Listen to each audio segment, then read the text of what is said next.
വിമർശിക്കാൻ ഭയക്കുന്ന വിഷയമാണ് അദ്ദേഹം ചോദിച്ചത്. ആരടാ സ്വർഗത്തിൽ പോയിട്ട് വന്നത്? നിസ്സാരമായിട്ട്, വളരെ ലളിതമായിട്ട്, എന്നാൽ കൊള്ളേണ്ടവർക്ക് കൊള്ളുകയും ചെയ്യും. ബാലൻസിങ് ചെയ്ത് പ്രതികരിക്കുന്ന ഒരുപാട് യുക്തിവാദികളായ സ്വതന്ത്ര ചിന്തകരായ ആളുകളെ പോലും മിത്ത് വിവാദത്തിലും സ്വർഗ വിവാദത്തിലും കണ്ടവരാണ് നമ്മൾ. കാഞ്ഞങ്ങാട് അമ്പലനടയിൽ തല്ലിക്കൊന്ന് കെട്ടിത്തൂക്കുമെന്ന് പറഞ്ഞിട്ട് എത്ര പേര് പ്രതികരിച്ചു? ഇതാണ് എന്റെ ആശയം, എന്റെ രാഷ്ട്രീയം, എന്റെ ശൈലി, എന്റെ രീതി, എന്റെ മതം. ഇതാണ് ഇന്ന് നമ്മൾ കാണുന്ന മതവും രാഷ്ട്രീയവും കൂടിക്കലർന്ന ഇത്തരം ആളുകളിൽ നമ്മൾ കാണുന്നത്. ചുരുക്കത്തില് എല്ലാം ഞാൻ, എന്റേത്, ഞമ്മന്റേത്, ഇത് മാത്രമാണ് ശരി. ശരിയായ ഒരു സ്വതന്ത്ര ചിന്തകര് പോലും ഈ വിഷയത്തിൽ പ്രതികരിച്ച് നമ്മൾ കണ്ടില്ല. അവര് പോലും പറയുന്നത് എന്നെ മാത്രമേ അംഗീകരിക്കാവൂ, മറ്റവരെല്ലാം ചാണകത്തിൽ ചാരി നിന്നിട്ട് ലാഭം കൊയ്യുന്നവരാണ്, ഞാൻ മാത്രമാണ് ശരിയായ യുക്തിവാദി. പക്ഷേ സിദ്ധാർത്ഥിന്റെ മരണത്തിൽ ഞാൻ മിണ്ടില്ല, കാരണം ഞാനൊരു കമ്മിയാണല്ലോ. അഭിമന്യുവിന്റെ മരണത്തിൽ ഞാൻ മിണ്ടില്ല, കാരണം ഞാനൊരു കമ്മിയാണല്ലോ. നമ്മുടെ സ്പീക്കർ പറഞ്ഞ വിഷയത്തിൽ ഞാൻ മിണ്ടില്ല, ഞാനൊരു കമ്മിയാണല്ലോ. ഇങ്ങനെ വിളിച്ചു പറഞ്ഞുകൊണ്ടിരിക്കുവാണ്. സ്വതന്ത്ര ചിന്തകരെ സംബന്ധിച്ചിടത്തോളം അവർക്ക് ഒരു രാഷ്ട്രീയ പ്രസ്ഥാനത്തോടും അടുത്ത് നിൽക്കാൻ പറ്റില്ല. കാരണം രാഷ്ട്രീയ പ്രസ്ഥാനത്തിന് നേതൃത്വത്തിന് അതിൻ്റെതായിട്ടുള്ള ഒരു ആശയമുണ്ട്, നിലപാടുണ്ട്, അതിനൊപ്പിച്ച് നിൽക്കാൻ പറ്റും. ഒരു സ്വതന്ത്ര ചിന്തകന് അത് പറ്റില്ല. പക്ഷേ സോഷ്യൽ മീഡിയയിലെ പല ആളുകളുടെയും വിമർശനം, അവര് പറയുന്നു സേവനമാണെന്ന്. എന്തേ ഈ സേവനം? മുസ്ലിം സമൂഹത്തിന് വേണ്ടേ? മുസ്ലിം സമുദായത്തിന്റെ തെറ്റുകൾ വിളിച്ചു പറഞ്ഞ് അവരെ ശരിയാക്കാനും കൂടി ഒരു ദൗത്യം അവർക്കില്ലേ? എല്ലാവർക്കും ബിസിനസ്സും ലാഭവും രാഷ്ട്രീയമായ താല്പര്യങ്ങളും പോപ്പുലാരിറ്റിയുമാണ് പ്രധാനമെന്ന് പറയുമ്പോൾ മുസ്ലിം ഭീകരരെ പ്രീണിപ്പിക്കുന്ന നയത്തെ കൊണ്ട് എന്തുകൊണ്ടാണ് അത് സ്വാർത്ഥ താല്പര്യമാണെന്ന് മനസ്സിലാക്കാത്തത്? ഇത് ഔചിത്യ ബോധത്തോടുകൂടി നമ്മൾ ഈ വിഷയത്തെ സംബന്ധിച്ച് സംസാരിക്കുമ്പോഴും മനസ്സിലാക്കുമ്പോഴും മാത്രമേ നമുക്ക് സെലക്റ്റീവായ വിഷയങ്ങൾ മാത്രം അന്ത്യചർച്ചയ്ക്ക് എടുക്കുന്ന ചാനലുകാരെ കുറിച്ചും ഈ മാധ്യമ മേലാളന്മാരെ കുറിച്ചും മനസ്സിലാവും. അതായത് പ്രത്യേകിച്ച് ചില പ്രത്യേക അക്രമ രാഷ്ട്രീയ പാർട്ടിക്കാരുണ്ട്, അതിനേക്കാൾ തീവ്രതയുള്ള ഇസ്ലാം മത തീവ്രവാദികളുണ്ട്. നമുക്ക് നോക്കാം. Shamseer, Ganapathi, Popular Front, Abdul Nasser Madani, SDPI, Kashmir വിഷയം, ലക്ഷദ്വീപ് വിഷയം, മുത്തലാഖ് വിഷയം, ഏക സിവിൽ കോഡ് വിഷയം, ബഹുഭാര്യത്വ വിഷയം. എന്തേ ഈ വിഷയത്തിലൊക്കെ മൗനികളാകുന്ന ആളുകളെ അടിവരയിട്ട് വെച്ചോ. ഷാരൂഖ് സൈഫിയുടെ വിഷയം മൗനമാണ്. ഒരു ഡൊമിനിക് മാർട്ടിൻ സംറ കൺവെൻഷൻ സെന്ററിൽ സ്ഫോടനം നടത്തി, മൗനമായിരുന്നു. ഇതുപോലെ ഇവർ മൗനികളായിരിക്കുമ്പോൾ വേട്ടക്കാരാരാണ് എന്ന് നമ്മൾ അണ്ടർലൈൻ ചെയ്യണം. ഇപ്പോ നമ്മുടെ പൂഞ്ഞാർ വിഷയത്തിൽ വരെ അവസാനം സംഭവിച്ചതും മുസ്ലിം പ്രീണനത്തിന്റെ സൂപ്പർലേറ്റീവ് വേർഷൻ ആണ്. നൂബുർ ശർമ്മയുടെ വിഷയത്തിൽ നമുക്കറിയാം, എതിർഭാഗത്തിരുന്ന തസ്ലീം അഹമ്മദ് റഹ്മാനി, അയാൾക്ക് ഹിന്ദുത്വ വിമർശനം നടത്താം, അയാൾക്ക് ഗണപതിയെ പറയാം, ശിവലിംഗത്തെ അയാൾക്ക് പറയാം, നിങ്ങളൊരു കല്ലിനെ കണ്ടാലും ശിവലിംഗമാണെന്ന് വിചാരിച്ച പറയാം. പക്ഷേ അയാളുടെ നബിയെ പറഞ്ഞാൽ പാകിസ്ഥാൻ വരെ ഇടപെടും, താലിബാനുകൾ വരെ പറയും മുസ്ലിങ്ങളുടെ മതവികാരം വ്രണപ്പെടുത്തുന്നത് ഇന്ത്യക്ക് നല്ലതല്ല, ഇന്ത്യ പോടാമുല്ലേ എന്ന് പറഞ്ഞു. അത് വേറെ. ഷംസീറിന് ഗണപതി നിന്ന് നടത്താം, ഒരു പ്രത്യേക മതവിഭാഗത്തെ പ്രീണിപ്പിച്ചു കൂടെ നിർത്താം, എന്നിട്ട് അവരെ കലാപത്തിലേക്ക് ഇറക്കി വിടാം. പക്ഷേ നൂബുർ ശർമ്മ പ്രതികരിക്കരുത്. അതുപോലെ സ്വർഗത്തെ കുറിച്ച് പറഞ്ഞ് ഒരാളും ഇവിടെ പ്രതികരിക്കരുത്, ഹൂറികളെ കുറിച്ച് സംസാരിക്കരുത്. സുകുമാരൻ നായർ പ്രതികരിച്ചത് ശരിയല്ല. തസ്ലീം അഹമ്മദ് റഹ്മാനിയോടുള്ള നൂബുർ ശർമ്മയുടെ ചോദ്യം ശരിയല്ല, ഇത് പറയാം.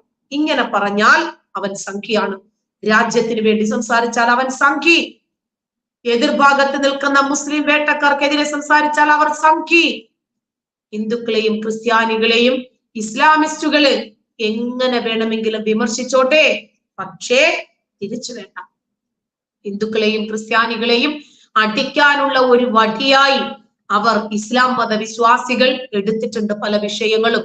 പക്ഷേ ഇസ്ലാം മതത്തെ ഒന്ന് തൊട്ടു നോക്കിക്കേ.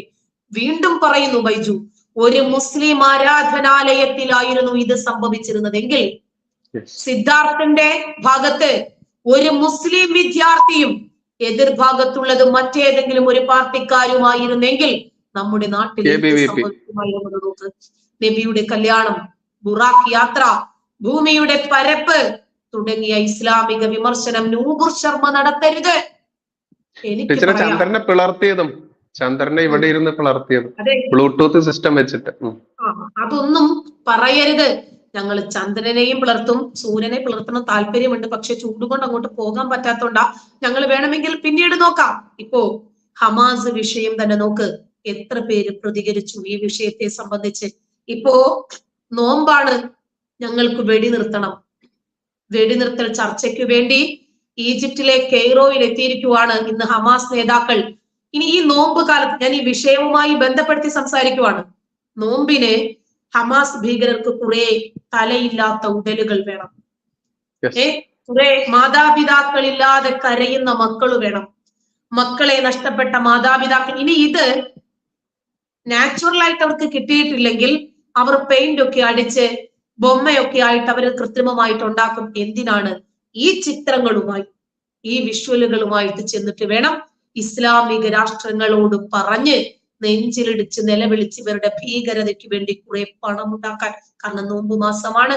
ഈ കേരളത്തിൽ നിന്ന് വരെ പലസ്തീനിലേക്ക് ഇഷ്ടംപോലെ ഭക്ഷണ സാധനങ്ങളും സക്കാത്തിന്റെ ഫണ്ടുകളും എത്തും. ആലോചിക്കണം, ഇതൊക്കെ ഇസ്ലാം മത ഭീകരതയെ വളർത്തിക്കൊണ്ടുവരുന്നതിന് വേണ്ടിയാണ്. ഇത് പറയാൻ ഒരാൾക്കും ധൈര്യമില്ല, പറയാൻ പാടില്ല. ഇപ്പൊ ഇസ്ലാം മതത്തെ സംബന്ധിച്ച് നിങ്ങൾ പറയണ്ട, ക്രിസ്ത്യാനിറ്റിയെ കുറിച്ച് പറഞ്ഞു, ഹിന്ദുക്കളെ കുറിച്ച് പറഞ്ഞു, കുഴപ്പമില്ല. ആദ്യം വിമർശനത്തിന് ആരാണോ തുടക്കം കുറിക്കുന്നത്, അതായത് ആദ്യം പോയി ചൊറിയും, പിന്നീടാണ് മാന്തിപ്പൊളിക്കൽ കിട്ടുന്നത്. അപ്പൊ അതവിടെ നിൽക്കട്ടെ, ബാക്കി വിഷയങ്ങൾ എടുക്കാം. ഒരു വിഭാഗം ചാണകക്കുഴിയിലും മറുവിഭാഗം സെപ്റ്റി ടാങ്കിലുമാണ് എന്ന് പറയുന്ന ആളുകൾ ചിന്തിക്കണം. ചാണകമാണോ സെപ്റ്റി ടാങ്ക് ആണോ മേന്മ എന്നിവര് ചിന്തിക്കണം. ഞാൻ ചാണകത്തെ ചാരി നിൽക്കുന്നതല്ല, ഇവര് ചിലപ്പോ നാളെ അത് പറയും, അതൊന്നും നമ്മുടെ വിഷയമല്ല. പക്ഷേ ഒരു കാവി ഉടുത്തവനോ ഒരു പൊട്ടു തൊട്ടവനോ ഒരു ലോഹയിട്ട അതുപോലെയുള്ള നാമധാരിയോ ആയിരുന്നെങ്കിൽ നമ്മുടെ കേരളം ഇന്ന് നിന്ന് കത്തുമായിരുന്നു. മതങ്ങളെ വിമർശിക്കണം, രാഷ്ട്രീയത്തെ വിമർശിക്കണം. ഇപ്പോ നമ്മുടെ ഈ കേരളത്തിൽ ഏറ്റവും കൂടുതൽ വിമർശിക്കപ്പെടുന്ന വ്യക്തി ആരാ? നരേന്ദ്രമോദിയാണ്. അദ്ദേഹം ഒരിക്കലും തന്നെ വിമർശിച്ചവർക്കെതിരെയോ അതല്ലെങ്കിൽ കൊല്ലാൻ വേണ്ടി കത്തിയും തേച്ച് പബ്ലിക്കായിട്ട് വെല്ലുവിളിച്ചവർക്കെതിരെയോ ഭീഷണിപ്പെടുത്തിയ ആളുകൾക്കെതിരെയോ ഒന്നും കേസെടുത്തിട്ടില്ല. നിങ്ങൾ കൊല്ലാൻ നോക്ക്, ഞാൻ ജീവിക്കാൻ വേണ്ടി നോക്കാം. നിങ്ങൾ എനിക്ക് കൊല്ലുന്നവരുടെ ലിസ്റ്റ് എടുക്കാനുള്ള സമയമില്ല, എനിക്ക് എന്റെ രാജ്യത്തെ സേവിക്കാനുണ്ട്.